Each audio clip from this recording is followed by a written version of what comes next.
दुनिया भर में कैंसर का इलाज इंतहाई महंगा होता है। पाकिस्तान चूँकि तरक्की पजीर ममालिक की फहरिस्त में शामिल है, जिसके बायस इस मुहलिक मर्ज से निमटने के लिए कई मसाइल दरपेश होते हैं। पाकिस्तान को इन तिब्बी मसाइल से निमटने के लिए बैरून मुल्क से जदीद मशीनें हासिल करनी पड़ती हैं।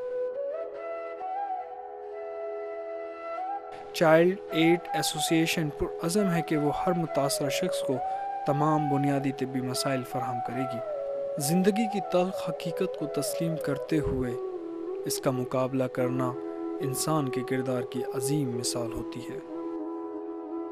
देखिए, हमारा जो इस वक्त एक सबसे अहम अपकमिंग प्रोजेक्ट है, हम चाहते हैं कि जो ऑक्सीजन सप्लाई है हमारी, वो हम उसके लिए प्रोजेक्ट अपने पास ऐसा लगाएं कि हम अपनी ऑक्सीजन सप्लाई ख़ुद जनरेट करें। क्योंकि हमारा जो इस वक्त एक बड़ा ख़र्च है दवाओं की कीमत में, मतलब वो बजट जो हमें दवाओं के लिए हासिल होता है, उसमें से हमें बड़े एक रकम हमारी चली जाती है ऑक्सीजन की सप्लाई के ऊपर। और वो रकम वो है जो कि हमें ऑक्सीजन बच्चों को ज़ाहिर है देनी है हर सूरत में, और ज़्यादा सिक बच्चों को देनी है। तो इस किस्म की अब प्लांट्स आ गए हैं कि जो एयर से ऑक्सीजन जनरेट करते हैं। तो उसमें वन टाइम एक्सपेंडिचर तो है, लेकिन जब एक दफ़ा वो लग जाएं तो फिर उसमें एक रिकरिंग एक्सपेंडिचर हमारा बहुत कम हो जाता है, और वो तमाम ख़र्च जो कि हम उस हवाले से बचा सकेंगे वो फिर बच्चों की दवाओं के लिए हम इस्तेमाल कर सकेंगे। हमें आगे जाना है, बोन मैरो पे काम करना है, फिर ऑक्सीजन सप्लाई प्लांट लगाना है, फिर हमें टीपीएन पे काम करना है, हमें पीपीएन पे काम करना है। जैसे कि बताया आपको, बहुत सारे डॉक्टर्स आते हैं यहाँ पे कि टोटल पेरेंटल न्यूट्रिशन की सख्त ज़रूरत है। जो बच्चे कैंसर के खा नहीं सकते उनको फिर दूसरी तरह से ग़िज़ा पहुँचाई जा सकती है ताकि वो ज़िंदा रह सकें। तो उसके लिए भी अब हम जिन इदारों से वो ग़िज़ा हासिल करने की कोशिश करते हैं वो थोड़ी महंगी पड़ती है हमको ये लोगों का दिया हुआ पैसा जैसे हम खर्च करते हैं तो हमें पैसा बचाना पड़ता है। तो इस तरह child add association Aahista Aahista slowly लोगों की खिदमत में लगा हुआ है और काम कर रहा है, और हम इस इदारे को सपोर्ट कर रहे हैं। एक और चीज़ है जिसमें है बच्चों की ग़िज़ा, लेकिन वो ग़िज़ा जो कि हम एक मुँह से जिनको हम ना दे पाएँ तो फिर हम उनको नस के ज़रिए, यानी इंसान के नस के ज़रिए फिर हम वो उनको देते हैं, जिसको हम कहते हैं कि टोटल पैरेंटल न्यूट्रिशन। यानी वो जहाँ पर बच्चा बिल्कुल भी मुँह से ना ले रहा हो, या ये कहिए, या फिर पार्शियल पैरेंटल न्यूट्रिशन, जहाँ पर बच्चा थोड़ा बहुत मुँह से ले रहा है और बाकी फिर हम उसको नस के ज़रिए फिर हम उसको ग़िज़ा दे रहे हैं।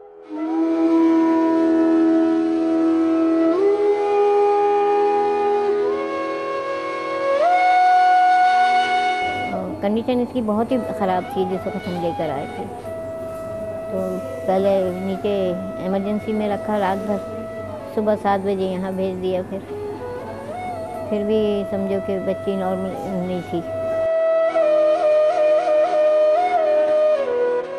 बेटा मेरा बेरोज़गार है, किराए के घर में रहते हैं हम लोग। इतनी बुरे हालात हैं हमारे इस वक्त कि अल्लाह ही हमारा गवाह है कि वो खुद जानता है कि हम किस कंडीशन में हैं इस वक्त। अभी बेटे की इतनी हालत ख़राब हो गई है मेरे बच्ची की, उसमें वो अभी बहन के घर भेजा, उसको हालत उसकी बहुत ख़राब है। पैसे की इतनी भरमार है यहाँ पे कि जिसकी कोई इंतहा नहीं है। चलो कुछ भी अपनी बच्ची के खातिर कर्ज लेकर आया वो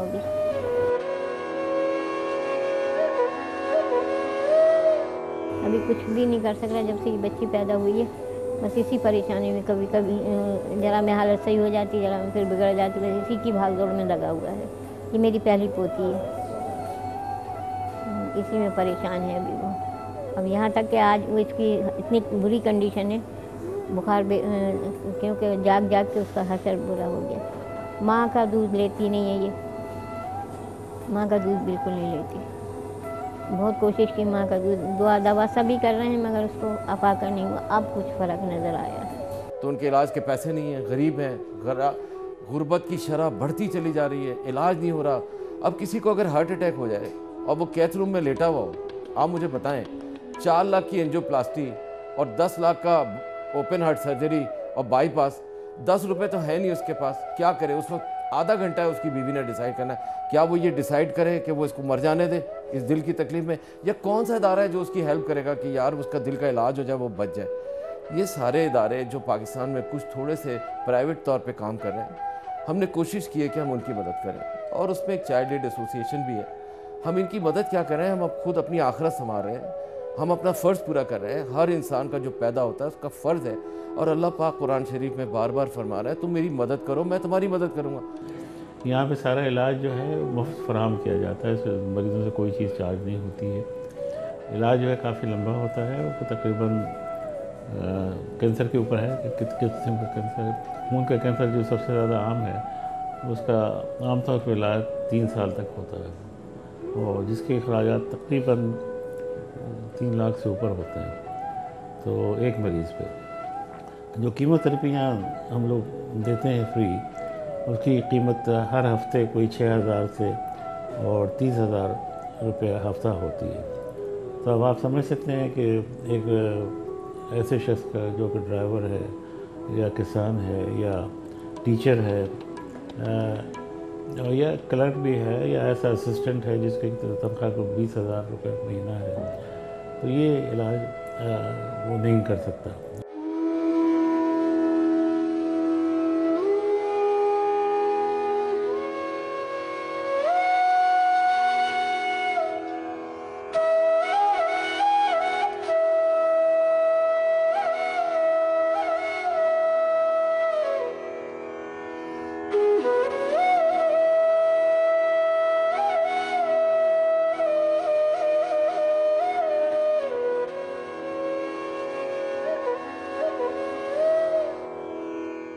यहाँ सारे पेशेंट्स को फ्री इन्वेस्टिगेशंस और ट्रीटमेंट दिया जाता है।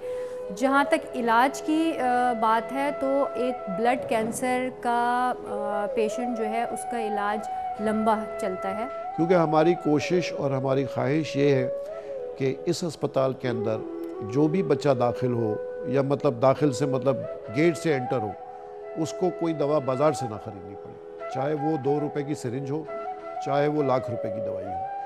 हमारी कोशिश पूरी यही होगी और इंशाअल्लाह अल्लाह ताला से उम्मीद है कि मुखय्यर हज़रात के ताउन से, गवर्नमेंट के सपोर्ट से we will be able to achieve that objective that anybody who walks into this hospital will get completely free treatment। तो अभी भी फ्री है, लेकिन दवाएं बाज़ औक़ात उनको बाहर से लानी पड़ती हैं।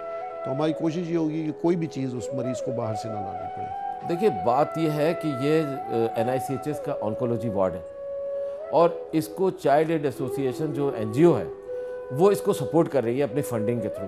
इसका जो भी खर्चा है वो चाइल्ड एड के ज़िम्मे, और चाइल्ड एड का जो भी खर्चा है वो मुखय्यर हज़रात, बैंक, इंश्योरेंस कंपनीज, मल्टीनेशनल्स के ज़िम्मे कि वो उसको पूरा करते हैं। हमारे पास जो ये यहाँ का स्टाफ है उसमें काफ़ी तादाद ऐसी है जो कि चाइल्ड एड एसोसिएशन ने हायर करके हमें दी है। ऑल्दो कि हम NICH में काम कर रहे हैं, यहाँ का भी स्टाफ है जो NICH के स्टाफ के साथ वो हम इतना सारा मरीज़ केटर नहीं कर सकते, उनको हम टैकल नहीं कर सकते, तो इसलिए चाइल्ड एड एसोसिएशन ने हायर किए, एम्प्लॉई भी दिए हुए।